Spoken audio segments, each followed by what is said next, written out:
Hello, Musto0060 here again for the latest instalment of Mega Man 5. And did you manage to predict which Roadmaster was coming next? It's not the kind of thing you needed a crystal ball for, was it?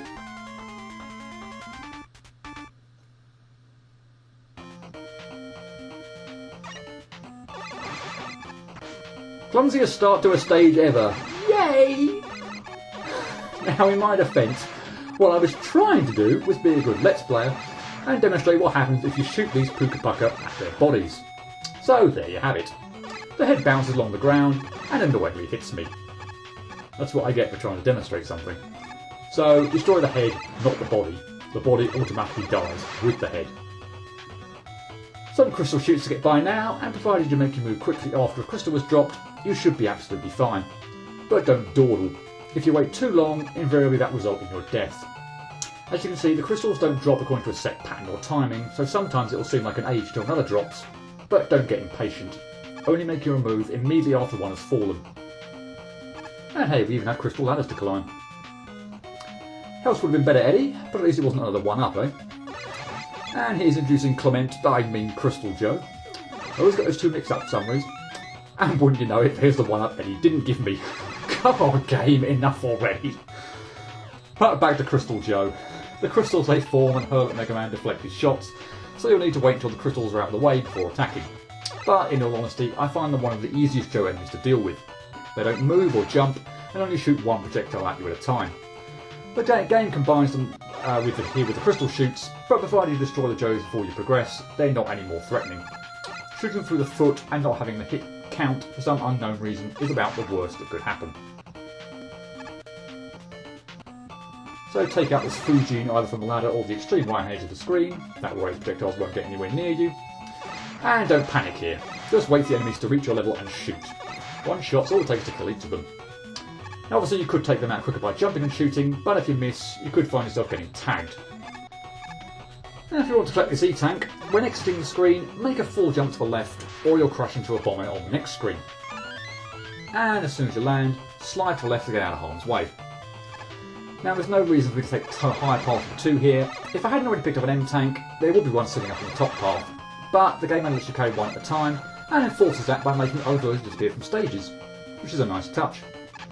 Now for the crystal spike shafts, you want to position yourself in the middle for the first screen, but hang left as soon as you can.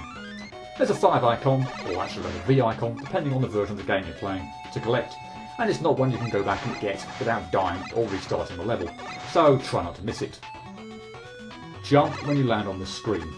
I speak from painful perfect run attempt experience, not least because it's the last screen before the Robot Master. And the Power Master blocking the boss gate, provided you're high up on the ledge, is a joke. Simply shoot it when it jumps until it dies. It will never jump high enough to be able to reach you. You need far better security, Crystal Man.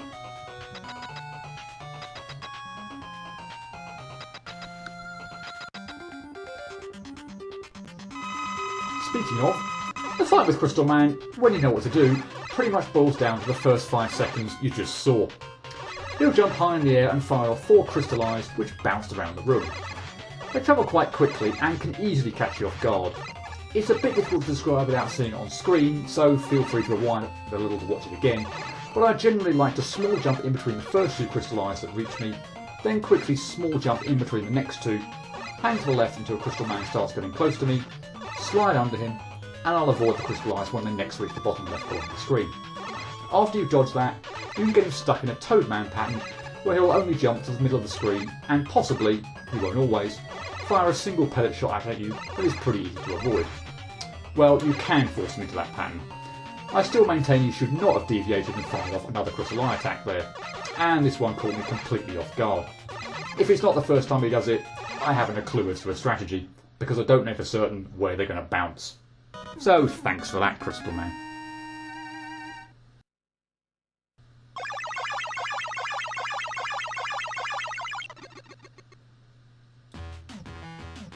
I got Crystal Eye. It shoots a crystal ball type thing at enemies horizontally. Not generally one of my preferred weapons, it's not too dissimilar to the Mega Buster, but slower to shoot. So all things being equal, I stick with my tried and tested Buster. So despite a few hiccups there, it doesn't look too bad to perfect run, right?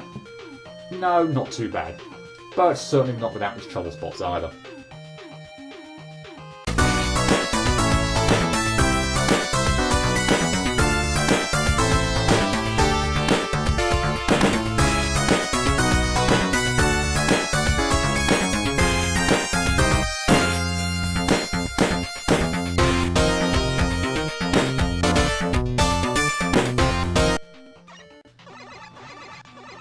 guess we're already off to a better start than my Let's Play version of the stage.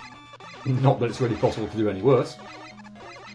But yeah, this stage, whenever I watch it back, never looks like it should cause too many problems. But there always seems to be something when I'm playing it that is liable to catch me off guard. Even something as non-threatening as this screen. Yep, I screwed up there once.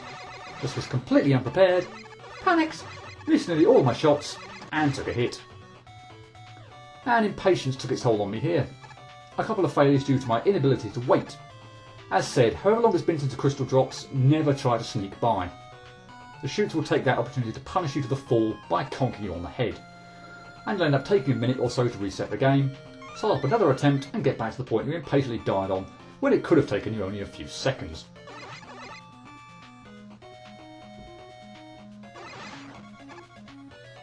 So I'd pretty much learned my lesson by this point. So what with the Crystal Joes posing no real threat, this screen was thankfully unproblematic.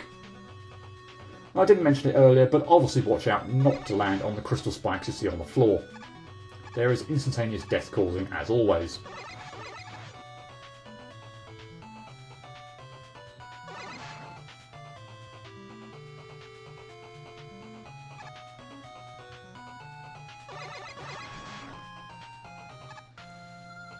Being unprepared for this screen isn't good. Panic once again set in, and the Camons ran into me. Of course they aren't the only obstacle on this screen. These shield attackers proved rather troublesome as well. At least until I learned to take my time and only let one scroll on screen at a time. Which is absolutely what I did not do during my Let's Play version, albeit I did get away with it then. Plenty of failures there until I properly learned where you need to drop off that screen to avoid everything. You might think the left hand edge would be good, because the left bomb will get out of the way by the time I drop to its height. Unfortunately not, because when it reaches the same X coordinate as Mega Man, it stops to release its bomb. So you'll smack right into it, because it won't have cleared that area of the screen if you're over to the left. Now you might have noticed the M-Tank that was there this time around. Because I'd restarted the game over and over again when doing perfect run attempts, all my lives and tanks reset each time. So without an M-Tank in my inventory, it was there for me to collect. Jump. I can't stress that enough. Really freaking annoying thing to get hit by on a potential perfect run.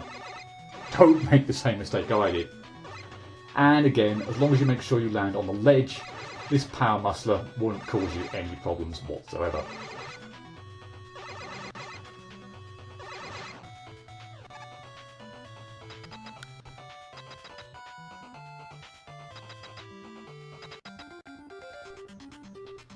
So here comes the first attack. Small jump, hang to the left, slide to the right. And the rest should be plain sailing. So how do you keep Toadman, alright Crystal Man, from firing Crystal Eyes again? Stay close to him. And that's all there is to it. Provided you don't move too far away from him, he'll never do the far more irritating of his two attacks again.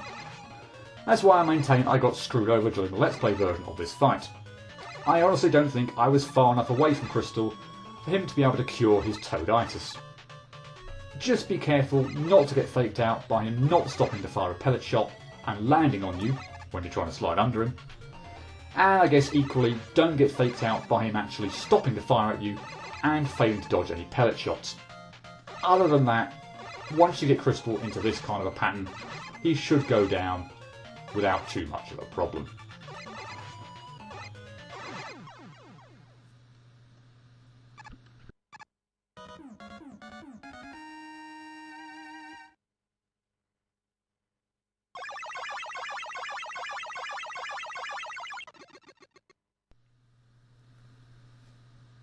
Six down, just two to go.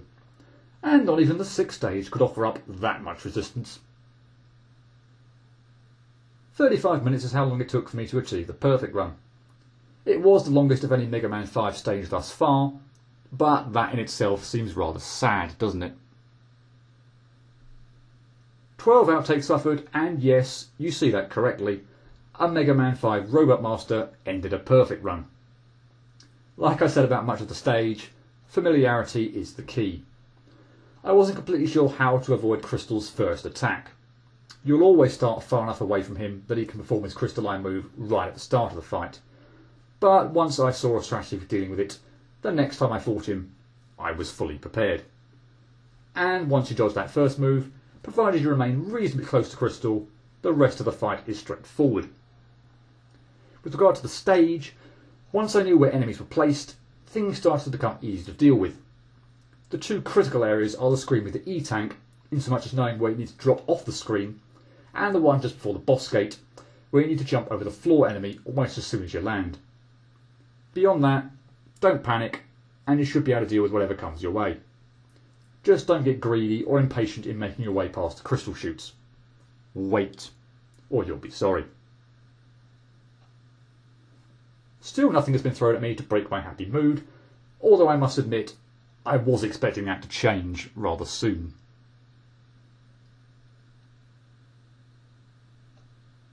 All that leads me to give Crystal Man a 3 out of 10. About the same in terms of difficulty as Napalm Stage, with familiarity, as with Napalm, being a big help. There are a few areas of the stage that can trip you up if you're not prepared, and Crystal Man isn't the complete pushover that some of the previous Robot Masters have been. But 3 is definitely a lot. So another Robot Master is out of the way, and I guess it's full speed ahead to the next stage. Hope to see you then. Cheerio.